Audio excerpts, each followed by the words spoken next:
Before Ted the series, there was Ted the movie. Honestly, I didn't even know that the TV series existed until someone actually recommended that I cover it. So, this Ted, not that one, stars Mark Zuckerberg. No wait, wrong Mark. Mark Wahlberg. And the same creator of Family Guy made this film. And a little Google search tells me it's the same people who made the TV series as well. Okay, so admittedly I never really saw this movie, nor did I really care to see it because for some reason I didn't really seek out comedies, which very, very strange because everybody likes to laugh. So take that info how you will. I just hope I don't get tortured watching it. So in some good old fashioned confusion, I'm gonna be covering the first movie that came out first and not the prequel that came out last. Yeah. When Boston children gather together and beat up the Jewish kids. Wait, what the hell? Can I play? Get out of here, Bennett! Get lost, Bennett! Yeah, Bennett, get lost! Wow. Even the kid getting beaten doesn't even want him there. Jesus Christ. So I assume this Bennett is our protagonist of the movie. And it's strange that another Bennett I know is actually a very unlucky person too. Anyways, if you couldn't tell, Bennett is completely friendless and that's all he longs for.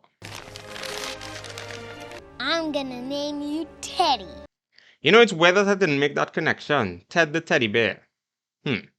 I'm gonna name you Pat. Dad? That name's kinda stupid, don't you think? Shut up, human! This movie is actually kinda depressing, if I'm being honest. And that night, he made a wish for Teddy to be alive. Help me! Yeah, no. I'd be dashing out of that house so quickly. What I'm wondering is if this is his imagination. Because honestly, it seems like he's on the verge of going a little cuckoo for Cocoa Puffs. Don't go cuckoo on me, boy. I'm not cuckoo. Merry Christmas, everybody! Okay, well, that answers that, plus a very appropriate response. They're accepting of that thing way too quickly. Maybe call the police first. Or maybe an exorcist. You're just like the baby Jesus. Too accepting. Power of Christ compels you. So this bizarre occurrence makes the news, and why hasn't the government come to take or conceal the bear? I don't know. Now he's famous and somehow didn't abandon Benny Boy in the process. In the realm of a talking bear, this is the most unrealistic part of this movie. Justin Bieber or a talking teddy bear, eventually nobody gives a Oh, he had 15 minutes of fame. Alright, okay. But he's a bear. The intro gives us a nice montage of them staying together over the years, but my takeaway from that montage is that life slowly chips away at your sanity and makes you very cynical and grumpy.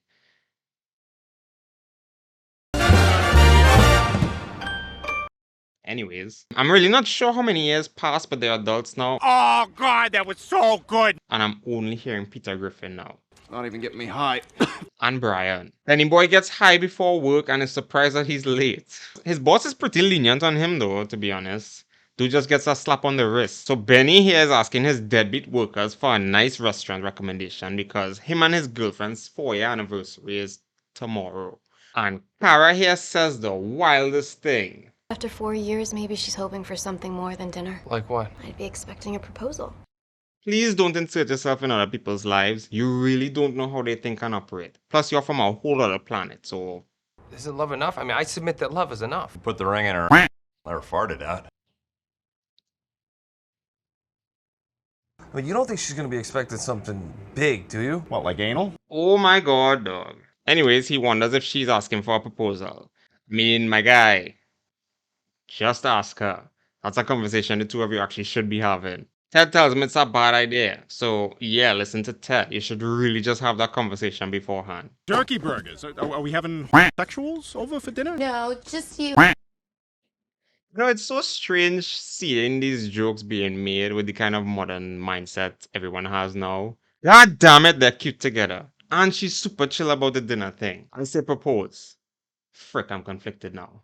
I don't understand why you keep putting up with him. Yeah, I mean, the guy's 35 and he's working for a rental car service. They sound like a bunch of miserable singles just trying to get her to be single as well. And be miserable. I don't know, I just wish he would get his life together. Our life. And he can, and I swear to God, it is because of that bear.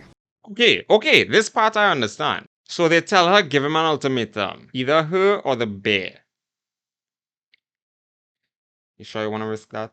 Why don't you like me? I'm rich, I'm good looking, my dad owns the company. I'm insecure, I'm desperate for your attention, and I completely ignore the fact that you have a boyfriend, which tells you that I have no respect for people's boundaries. That's her boss, by the way. She could sue for SA, right? No, SH. Doesn't feel like 4 years, does it? No, it doesn't.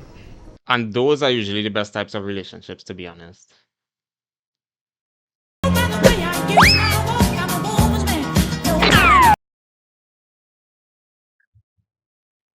I really can't get past those sound effects.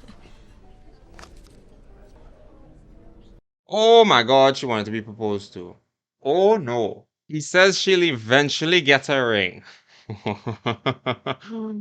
Wow. And now they're talking about Ted holding him back. That looks like a nice gap in the relationship starting right there. In the corner, there is a. Oh. Yeah, I can't defend you there, Ted. That is a line crossed. Oh my god. Jesus Christ! And she had to clean it up? Kick him out now. She's making you do it, isn't she? No, my guy. You did this to yourself. Yeah, no, I know. I'm not. I know. And you're not, so we're fine. You know, I wonder if the TV series actually still makes these types of jokes. So now Ted has to find a job. Honestly, in about 10 years' time, you can jump the trend of the dumpster fire called TikTok and just show that you're a bear and get money off of it. I'll tell you what I got. Your wife's on my breath. You're hired. And you're telling me he lost his fame and can't capitalize on it still? So then these two weirdos show up and offer to buy Ted, but that little one needs a very good spanking. Not from me. Benny helps Ted move into his new apartment, and I'm starting to think that this is really a story about Benny and Ted. I don't have to be at work for another 20 minutes. Oh, that's perfect. Because I'm only gonna need one. Imagine lasting for a whole minute. Ted sees this new checkout girl and she seems to be digging him, but what the hell you doing, my guy? You have nothing there. Now Ted calls Benny and encourages him to ditch work to get high. Yeah, it really is Ted's fault. But Benny, you have a choice. He'll kick me out in 5. I will kick you out in 5. Yeah, he's not gonna kick him out in 5. I f***ed her with a parsnip last week, and I sold the parsnip to a family. I'm promoting you. What the hell, dog?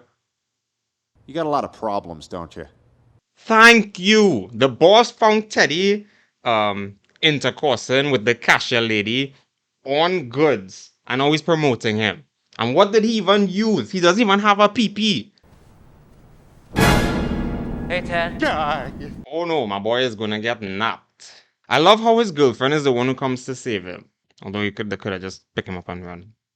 But I'm surprised John didn't tell you, considering you two have seen each other every single day since you moved out. Someone sounds jealous. So Laurie tries to get to know Ted's girlfriend, and she's not the best at understanding questions. So I'm always interested in meeting the lady that can snatch him up. Did you just call me a whore? Yeah, so those are the type of girls you want to be getting involved with. No wonder she was ready to have intercourse in the grocery store during work hours. And she overreacts more, so Ted has to carry her home. I'm very pleased to say that Laurie was calm throughout the whole situation and she didn't even get upset. And she understandably gets upset with Benny Boy for not standing up for her or even saying anything. I'm trying to walk a line here. I understand that you don't want to step on anybody's toes, my guy, but you can actually achieve that without having to step on anybody's toes in the process. And she found out about Benny ditching work. I'm actually surprised she didn't break things off at this point. She's putting up with a lot. But he smooth talks his way out of it and asks for a last chance. Well then, I hope he doesn't blow his last chance. We only have like an hour left. Did you really just fart? These numbers do not add up. He who smelt it, dealt it. They're at Laurie's boss's house party now, and Bossman takes Benny to show off his stuff. And Benny takes that opportunity to confront Bossman about his antics with Laurie at work. In a very polite and adult manner, I might add. And Bossman just says he does that with everyone and means no harm. Yeah, okay. Then Ted calls Benny and tells him he needs to get over here because he's also throwing a house party and someone named Sam Jones is there. I don't know who that is, but I'm sure Benny wouldn't just duck his girlfriend as he's on thin ice with her, right? Right? I'm coming. Dear God, and he's asking Bossman to cover for him. I'll be back. I'm gonna have sex with your girlfriend. Wow, that's stupidity on a whole new level. I'm on a new level. So now they're shutting with their hero and he encourages them to sniffle the powerful, wonderful white powder with him. And surprisingly, they've never done that before. I am so shocked. So now they're a hyperactive bunch, and they do as Ted puts it. Stupid. Oh no, you guys are done. Like, are we supposed to side with Benny Boy here? Because I find him to be very dislikable. And now he's upset with Teddy about it and blaming him. My guy, it was your choice. Why you blaming Ted? And now he breaks up with Ted. I love you. Wing. Come on. Now I don't like Benny at all. No wonder he didn't have any friends. Just go out with me one time. It's only been a week and he's still troubling her. And if you're miserable and you hate it, I promise I will never even hint at the subject again. Wow. Only an idiot would agree to something like that. It. Fine. He shows up to tell Benny that he saw Bossman pick Laurie up to go out, and he immediately gets upset because he thinks he's lying. You're acting like a you know that? He really is. Ted tells him he lacks the ability to take responsibility and just spitting facts in general, and it's actually not registering in that being of his. So now they fight, because that's always the solution. But Ted is a teddy bear, right? His punches shouldn't make any impact.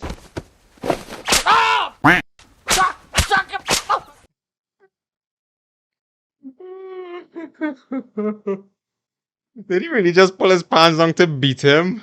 Oh my god. Anyways, they immediately apologize after and head out to the date location. I'm really not sure they got that info, but okay.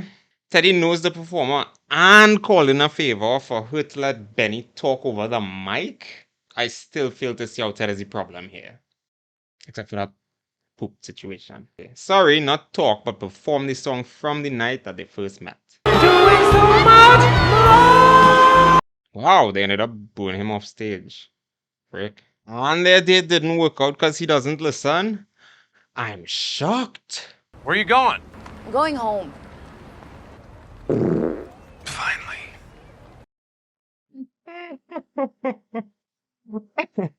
Damn, he stole his scenes though. Ted shows up and basically takes the fall for the whole situation, saying he forced Benny to come to the party. Yeah, Benny does not deserve Ted. He tells her to go meet Benny and he'll be gone when she comes back. Forever. Oh my god. Benny Boy gives her a speech and something about being friends.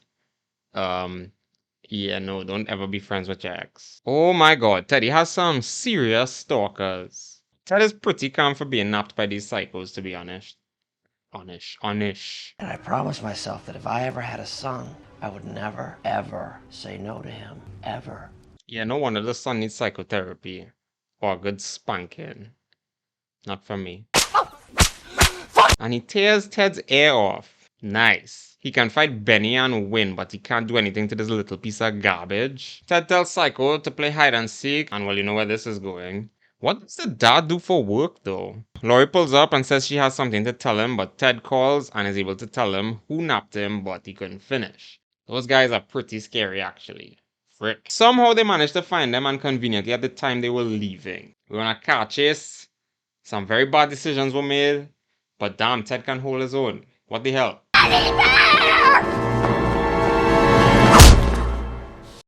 Damn, I hate that I enjoyed that. This psycho is freaking unrelenting though. Holy hell. Oh my god, this is too intense.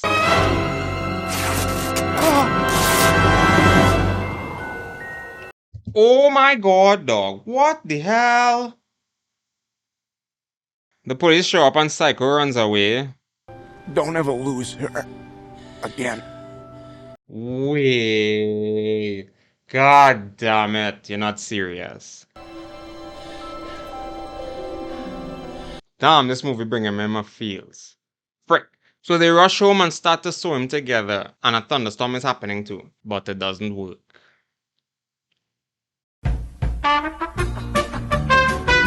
Frick! He can't be dead though. There's a part 2. Laurie sees a shooting star that night and makes a wish. And that morning, he comes back alive, good as new. Alright then, that was quick. You wished for my life back. No. I wished for my life back. Okay, just marry her already. Stop playing around.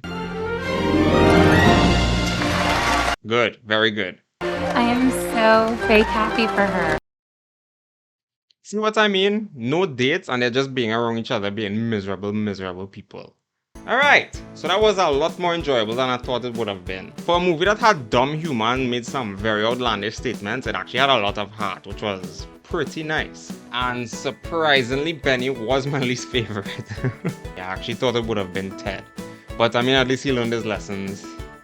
I hope. I'll see to cover the second one soon enough, but I really can't imagine where they can take the story for the two of them this round.